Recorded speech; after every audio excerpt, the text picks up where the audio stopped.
കേരളത്തിൽ വ്യാപകമായി മഴ ലഭിക്കുന്നു. ഒറ്റപ്പെട്ട സ്ഥലങ്ങളിൽ അതിശക്തമായ മഴയ്ക്കും സാധ്യത.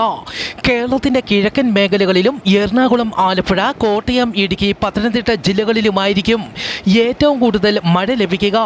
വടക്കൻ കേരളത്തിന് മുകളിലെ ചക്രവാത ചുഴിയും ബംഗാൾ ഉൾക്കടലിന് മുകളിൽ ഒഡീഷ തീരത്തോട് ചേർന്ന ന്യൂനമർദ്ദവുമാണ് കേരളത്തിൽ മഴ ശക്തമാകാൻ കാരണം. ആഗസ്റ്റ് 27 വരെ കേരളത്തിൽ വ്യാപകമായി മഴ ലഭിക്കും.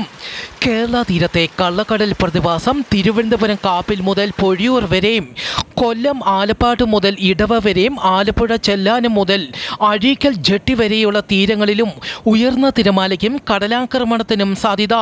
മത്സ്യത്തൊഴിലാളികളും തീരദേശവാസികളും ജാഗ്രത പാലിക്കണമെന്നും അറിയിച്ചു. കേരള, കർണാടക, ലക്ഷദ്വീപ് തീരങ്ങളിൽ ഇന്നു മുതൽ ആഗസ്റ്റ് 26 വരെ മത്സ്യത്തൊഴിലാളികൾ മത്സ്യബന്ധനത്തിന് പോകരുതെന്ന് കാലാവസ്ഥാ വകുപ്പ് അറിയിച്ചു. ബംഗാൾ ഉൾക്കടലിൽ ഒഡീഷ തീരത്തെ പാരാദ്വീപ് തീരത്തോട് ചേർന്ന് പനാമ പതാകയുള്ള ചരക്ക് കപ്പൽ മുങ്ങി.